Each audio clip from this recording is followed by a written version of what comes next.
Good morning guys. आज हम करेंगे class 10th maths NCERT chapter number 5 arithmetic progression.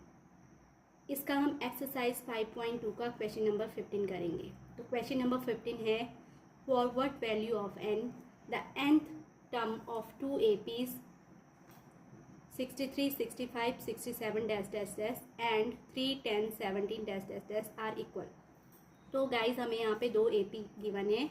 First AP ये वाली है and second 3, 10, 17 dash dash dash है। अब हमें क्या करना है, for what value of n the nth term of two APs are equal. मतलब एन की किस वैल्यू के लिए दोनों एपी के nth टर्म इक्वल होंगे। यानी गिवन है first nth term of first AP equals to nth term of second AP condition होनी चाहिए।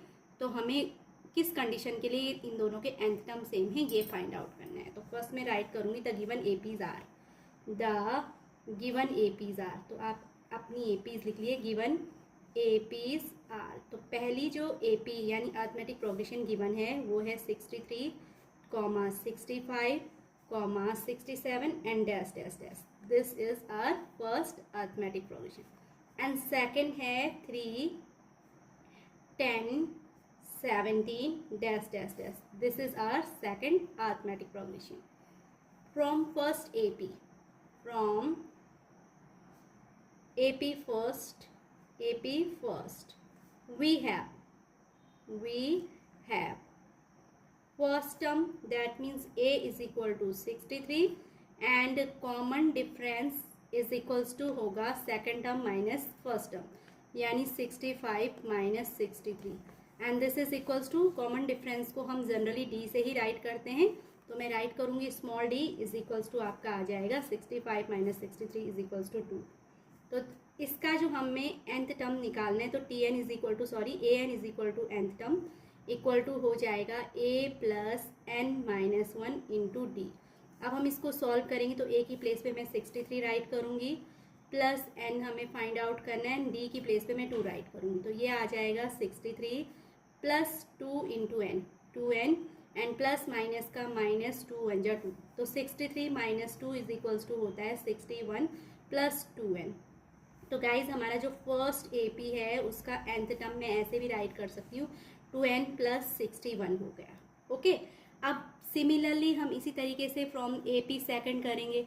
तो from AP second, from AP second we have अब सेकंड जो अरिथमेटिक प्रोग्रेशन है वहाँ से जो first term a equal to है 3 एंड d इक्वल टू हम निकालेंगे common difference second term minus first term, यानी 10 माइनस 3 हो जाएगा and 10 minus 3 is equals to होता है 7। तो यहाँ से d इक्वल टू कितना हो गया, 7 हो गया। तो सो अब हम राइट करेंगे t n equal to formula same इसके nth टर्म को हम क्या किससे रिप्रेजेंट करते हैं, an से। तो an इज इक्वल्स टू आपका आ जाएगा, सेम फॉर्मूला अप्लाई करना है, a plus n minus 1 into t. A की प्लेस पे गाइस हम लोग रखेंगे 3 plus n minus 1 into d की प्लेस पे 7 पुट करना है। तो इसे सॉल्व करने पे 3 प्लस 7n माइनस 7 यानी ये आ जाएगा 7n minus 7 plus 3 is equals to minus 4 होता है। यानी जो हमारे सेकंड अरिथमेटिक प्रोग्रेशन है उसका nth term an is equal to 7n minus 4 आ जाएगा। लेकिन अकॉर्डिंग टू सिचुएशन इसने कहा है for what value of n the nth term of two APs are equal, यानी इसके nth टर्म n की किस वैल्यू के लिए इक्वल होंगे। तो मैं अभी राइट करूंगी according the question, according to the question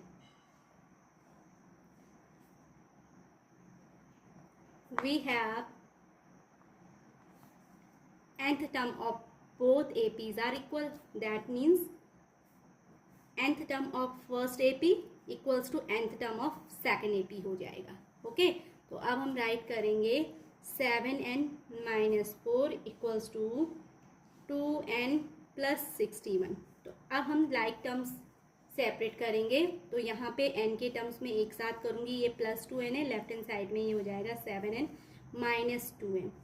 ऐसे ही 61 अपनी प्लेस पे है, -4 का ट्रांसफर राइट हैंड साइड में करूँगी तो +4 हो जाएगा। तो ये आ जाएगा 61 + 4 = 65 होता है। 7n में से 2n गया तो कितना हो जाएगा 5n। तो n की वैल्यू हम फाइंड करेंगे तो n = हमारा कितना आ जाएगा 65/5। तो 5 13 जा होता है 65।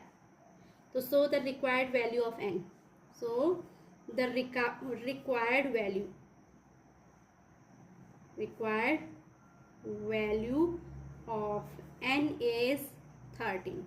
That is our answer of question number 15. तो गाइज इस तरीके से हमने क्वेश्चन नंबर 15 सॉल्व कर लिया। आई होप आपको ये समझ आ गया हो। तो प्लीज़ इसको आप, अगर आपको अच्छा लगा तो please like and share my channel, and thanks for watching again.